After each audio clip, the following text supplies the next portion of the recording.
Hey everybody, welcome back. Thanks so much for jumping over into this talk, and I am with Steve Thomas from Amnesty International. Steve's been working in learning and organizational development for several years across emerging and developed countries. And I'm absolutely delighted to introduce Steve's talk, which is Get Stuck In, Sparking Engagement in Learning Without the Fluff. So great to have you here, Steve. Over to you. Thanks, Caroline. Thank you. Thanks for having me as well. It's been a couple of good sessions so far. As Caroline said, I have been in learning and organizational development for a number of years, but you're not really here to hear about my history. You can see it on the screen. Amnesty International. Hopefully you're aware of the good work that they do, and I've been helping them out with their L&D stuff for over 12 months now. So we are here to get stuck in, sparking engagement in learning without the fluff. And as I said, I've been in learning and development for a number of years now, and I've seen the good, I've seen the not so good, and I've seen definitely the fluffy. And in my early part of the career, I would say that I used a lot of fluff, a lot of flash and no substance. So what I want to do is I want to give you some of the experience that I've picked up over the years from having mentors, feedback from sessions that I've had, and various other areas. Please use the chat. We will be using that in a moment. So it'd be good to see what you're saying as well. Put Q&A in that we can answer at the end. So we're going to look at how we can spark real engagement, and this isn't just in the sessions. This is before, during, and after. Let's warm up. So in the chat, if you don't mind putting one word that comes to mind that captures bad engagement for you. So think of those sessions where learners have been checking out, they're fidgeting, they're checking the phones, they're late, back from breaks. What one word comes to mind for you for bad engagement? Hopefully, I'm not sure if I can see the chat, but if you put that in, we can come to that in the end. So we often think about engagement being fun, being flashy.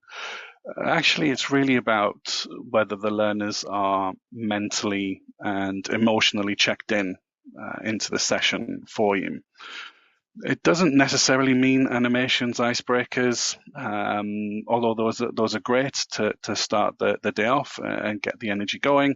We'll talk a little bit about energy in a moment, but when we talk about real engagement, we want people to take notice of what it is that we're trying to do, what we're trying to say. And you can see on my screen, this is generally how I like to do sessions, whether it's virtually, hybrid, or in person.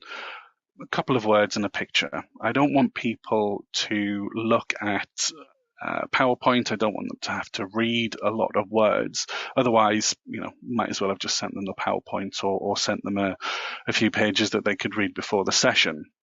It's about really engaging them. And one question I would ask, put it into the chat if you want to, or think about it. Where have you seen the most fluff? Whether that's in sessions, whether it's slide decks, whether it's in interactivity or fake interactivity that comes from that. So have a think about where you've seen the most fluff and how you might counteract that. And one thing I've learned over the years in terms of trying to get real engagement is this equation. Relevance. So we heard earlier on from Ansa talking about purpose, talking about the why, talking about what's in it for me, what can I get out of this? And that's the relevance. That's what we want to try and do. We want to try and make it matter for people, whether this is before, during, or after the session. It's a lot easier to drive relevance if you're looking at things from a personal perspective as well as a professional one. So we put on courses, we do any number of courses, e-learnings, and it tends to be slightly slanted towards work and professional. Now, the relevance there is that you're only really at work for maybe 8 to 10 hours a day if you're working full-time, part-time, again, however many hours you're working. But I found that the relevance is that if you can try and take what you're giving a learner and allow them to use it outside of work, at the home, in their personal lives, that relevance becomes bigger, and the engagement in that will be bigger as well. Agency is about giving learners, giving people, giving colleagues a choice and a voice. So we want them to have a sense of ownership. We want them to guide their own learning experience. And this is where facilitation, in its truest form, comes in. As an example, time management. There's generally a structure. There's a process that time management might have, but if you give a generic structure or a generic run through of that, the relevance and the ownership isn't there. So people are likely to be checked out, and they won't have that energy. And that energy isn't just colleagues and people in the room. It's from us as well, from the people standing up at the front, trying to get a message across. If I was reading from a script, or if I was monotone, or whatever it is, if I didn't have that energy or that passion, then the real engagement isn't there. So this equation for me has always helped. It's always come in very handy when I've been building something, whether it's micro or nano learning, right through to big, full-on leadership development courses. Before we even get into a session, we want to tease. We don't want to tell. The image is supposed to be Pandora's box, and the idea behind this is that we want to drive curiosity. And that curiosity we want to try and peak as soon as possible before the session. We can do that with teaser videos. We can do that with surveys. We can do sort of a 5 or 10 minute bite size intro into the session. There are other things that we could do, as I said before, get the learners engaged and say, okay, what is it that you want out of this session? So rather than coming up with the objectives ourselves to say you will learn X, Y, and Z, put a survey out there asking what they want to get from a time management session, or a prioritization, or well-being, mental and physical well-being session. So it's driven by them. And you're dropping little teasers. I've been in situations where, and some of you probably the same, where you put on courses, the numbers months in advance have been high, and then closer and closer to the day that the numbers drop off, and work takes over. Work prioritization comes in. And there's nothing wrong with that. There are a number of things that have worked for me in the past that help people stay with the course rather than taking work as a prioritization. Some of those things have been habit calendars. So you're putting 5 minutes in people's diaries. 1 week, next week it's 10 minutes, the week after it's 15 minutes, and you're asking them to read, watch, listen, do. You're asking them to do something for 5 minutes a day, 1 week, 10 minutes a day the next week, and you're building up this habit calendar of them reading, watching, listening, or doing, and before they know it, they built this into their day, and that helps when it comes to getting people engaged and continuously engaged into learning. Another thing that's worked really well, I've talked about time management and prioritization. We all have our to-do lists, we all have our checklists and tick boxes, however we do it. Time management, some people might say no, don't need it. Some people deep down, yes, I need to do it. I need to do prioritization. I need to know how to work out what I do first, but they don't want to admit it. What I found is over the years, if you give something a funky title, people are more engaged and they're more likely to get involved with it. So instead of calling something time management or prioritization, and apologies for the swearing, call it get shit done. Or get stuff done. Give it a different title, and again, make it so that it's relevant for people inside of work and outside of work. There's been a number of nights where I haven't been able to do the dishes because I don't want to. And I know I need to, but I keep putting it off and I keep putting it off. And I just think, get it done, get it done. And that's the kind of stuff that we want to try and do inside of work and outside of work. And this works for a range of other courses as well. So this is the pre stuff. So this is before. You want to tease, you want to get the curiosity, you want to build it up, and the more you can do that, the more engaged people will be when they come to the session. Now during the session, this is where we often go into a little bit of content overload. And more often than not, some of the sessions that I've seen and been a part of, we give people theory, and we don't give the people enough of the experiential stuff where they can go away, they can practice, and they can figure out how it works for them. So what I've started doing is flipping that. Giving them a problem as soon as they come in. You do the icebreaker, welcome, introductions, all of that kind of stuff. We're here to do X, time management, get shit done. Okay, so here's 5 things. You need to prioritize them. How are you going to prioritize them? Go. Give them 5 minutes, give them 10 minutes, give them 15 minutes. So you're immediately giving them a problem to solve, and they're immediately drawn in. And they have to, as an example, the time management, they've got to prioritize these 5 things. And once they've done, you go around the room. Okay, so talk to me about how you prioritized. What was the decision that you used? How did you come to this? What methodologies did you use? So and again, this is the facilitation part where you're asking them open questions, probing questions, to get to the information on how they did what they did and why they did it in that particular way. And more often than not, you'll find that they come up with their own processes, which are, similar to, De Bono's many hats theory and the bandwagon and whatnot. So there's loads of different things that will come out of that.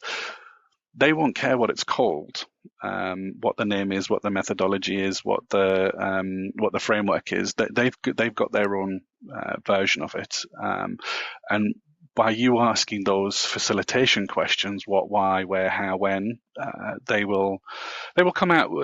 They will come out and tell you how they've done it, and some will agree, some won't, and that's all part of the discussion. So you want to try and get people involved, give them a problem, talk to them about it, give them the theory, and then give them a problem and see what the difference is from the beginning to the end and how they've managed the stress, the anxiety, whatever it is in solving that problem. Afterwards, we need to make sure that the session actually matters and make sure that the learning is there. So that they don't just go on a course and they forget about it. And again, over the years, I've learned different things, informally, in the elevator, the water cooler, the kitchen, wherever it is. Oh, how's it going? How are you using the learning? What are you doing differently as a result of this? So talking to people after the sessions about their learning that they've done will help with making it matter. Low nudges. So on a Friday, what did you apply this week? How did you use X? So you're asking them for quick reflections. You're giving them a little bit of a nudge. You're asking them to reflect and look back on what they had learned before and how they how they picked it up, and then everyone will be different. Again, as we heard from Answer, everybody's why is different, so the answers will be different as well. And what we want to try and do is we want to make sure that we keep it alive. So the real engagement, it's not about the sort of the gamification, the flash. It's not about that. It's about respecting the people who are in front of you, their time. They've taken the time away from the office, away from their work that they need to do. Making sure that we have the relevance that we talked about, the agency and the energy that we've got. And if you've got those three things, engagement will come from that. But it's not only that, it's about some of the stuff that we've talked about as well, in terms of the informal, asking them at the water cooler or the elevator, what are you doing differently as a result of this? You can also get managers involved in this, in keeping it alive. So when it comes to one-to-ones, previously as a manager, colleagues have come to me and said, I want to go on this course, I want to do this course. Absolutely fine. In one-to-ones, how are you using what you've learned?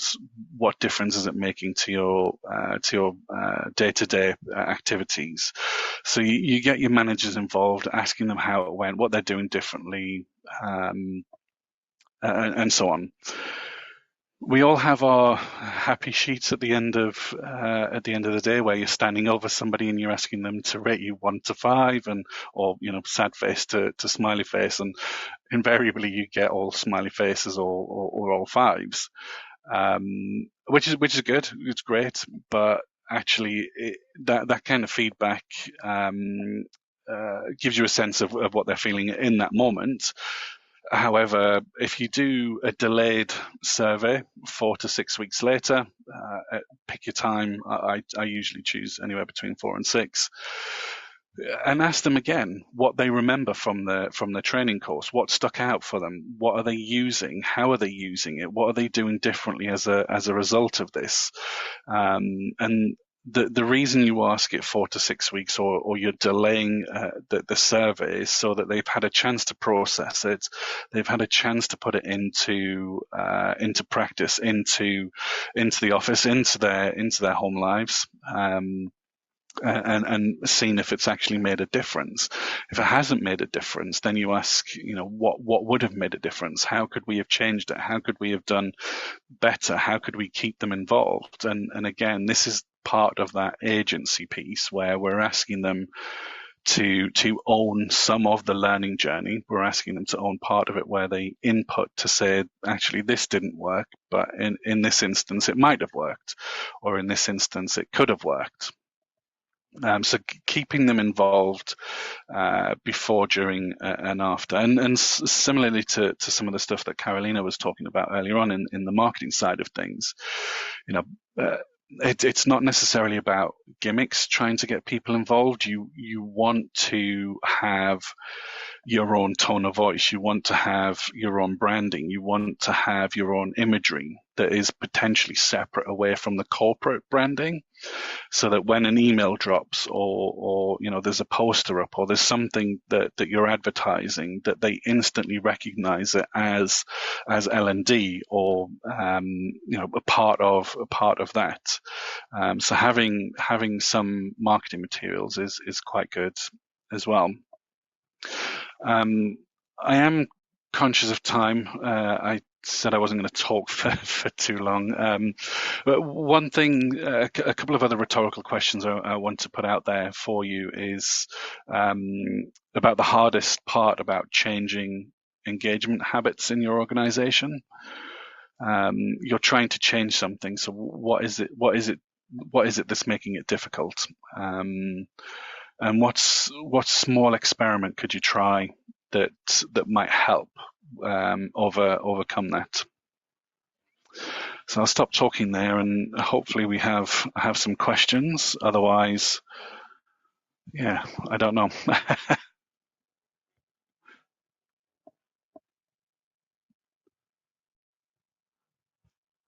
Oh, I think, Caroline, you're muted. Steve, can you hear me now? Yes, yes, Wonderful. Ken. Okay, we're now 500 days after COVID, I think, and we're still kind of doing these. So sorry about that. Wonderful to hear all of the approaches that you've shared with us today. And we have some great conversations actually ahead that link directly, funny enough, to sort of what you've been sharing with us. We've got Cody who's asking a question, and I want to just quickly, before we go to Cody, share with you some of the words that were coming out to some of the questions that you asked earlier on. Yes, please. Yeah. So if we had a word cloud, monotone would by far be the biggest word in that word cloud. We also had silence, distracted, disconnect, passive, absent, multitasking, and avoidance. So some words there, really contributing to that question. Any Thank thoughts you. from your perspective? Yeah, the monotone is something that I have often think about and try and we use pitch, we use tone, we use elevation, and I think monotone is definitely the one of the biggest words that I would probably use as well, that would disengage me from something. If somebody wasn't using variations in their voice, it would be, that would be very off-putting. Thank you, Steve. And so I'm going to go to the questions. Yeah. Kim Murphy, when your teams are not at a water cooler, all remote, any additional suggestions on keeping it alive when people are remote? Yeah, so I've set up a number of WhatsApp groups for cohorts to if I'm facilitating a session, so I can drop in there anytime I need to. I tend not to. If I don't need to, I leave them to it. Previous jobs I've had fully remote teams, picking up the phone, dropping them a text. We have technology now, Slack, Teams, any number of communication methods, and I generally, if I know that it's been a day session, I'll generally send them a message afterwards saying, let's pick up, let's talk about what you've learned today and how we can apply it. Okay. Hopefully that answers that question. So some technology to stimulate conversation, and obviously any help or support required is Yeah, one of the approaches that you would use in that sense. yeah, Okay, absolutely. thank you for that. And then we've got a question here, and this is from Cody. This is L&D professionals are helpful by nature and have a tendency toward accommodation to a fault. How do you incorporate learners' fluffy questions? And I love the word fluffy is kind of coming up again here. Thanks, Cody. Or individual needs that don't align with your agenda or the needs of the group at large. What are your suggestions there? It's a very good question. And early on in my career, I used to take that very personally if I didn't sort of capture everyone in terms of what they wanted or what they needed or how they wanted to get something out of a session. If there's one particular, I indulge them. I don't see a question as being fluffy or I'm trying to think of the right word, but yeah, absolutely. If somebody's got a question, I'll answer it. I'll give them the time. I'll give them the energy, and that's the whole part about the engagement piece.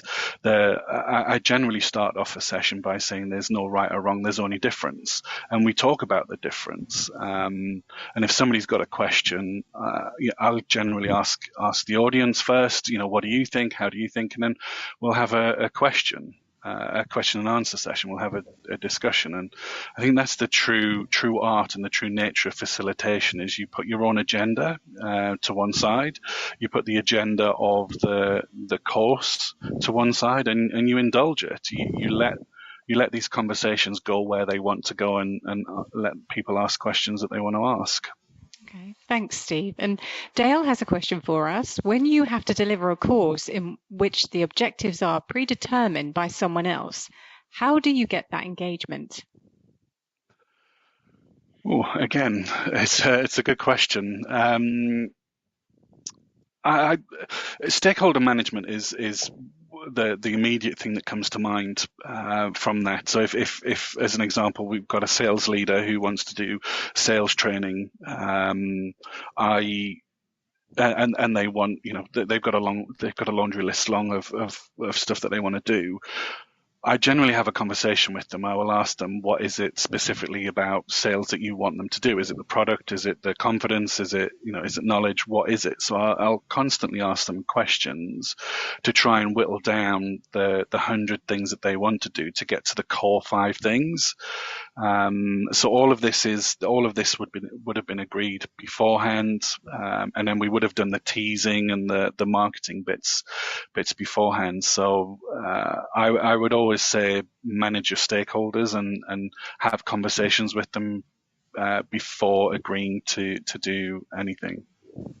Thanks, Steve. And I think from all the approaches that you've shown us, what hasn't gone well and what have you been able to learn from? What's your approach if something doesn't go well to be able to learn from it and move forward? Is there an example you can share with us? Yeah, again, early on, I say early on, this happened about 5 or 6 years ago. A similar setup where it was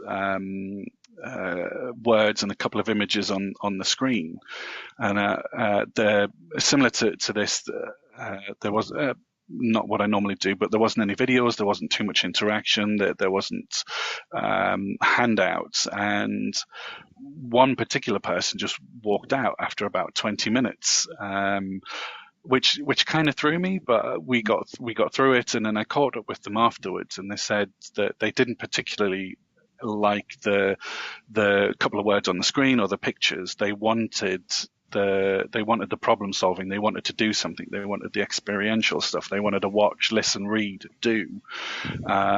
So from that, I've tried to incorporate, and I'm not a huge lover of learning styles or putting people in boxes, but I've tried to incorporate some of that with read, watch, listen, do, before, during, and after. So that was a massive learning curve that, just words on a screen, it won't cut it. Yeah. And was that effective? Did you have anyone else kind of express the same kind of displeasure? Or has that been something that you haven't encountered since doing that? Yeah, there's been nothing that's come up since then. I try not to take it too personally, but if that's what the learner wants, that's what the learner wants. Thankfully, it hasn't come up again. But from that experience, as I said, I do incorporate read, watch, listen, do, so to try and capture everything, which seems to have worked so far. Look, Steve, it's been such a pleasure to spend this time with you. Thank you for sharing your lessons, your wisdom, and all the approaches that you've spoken through with us today.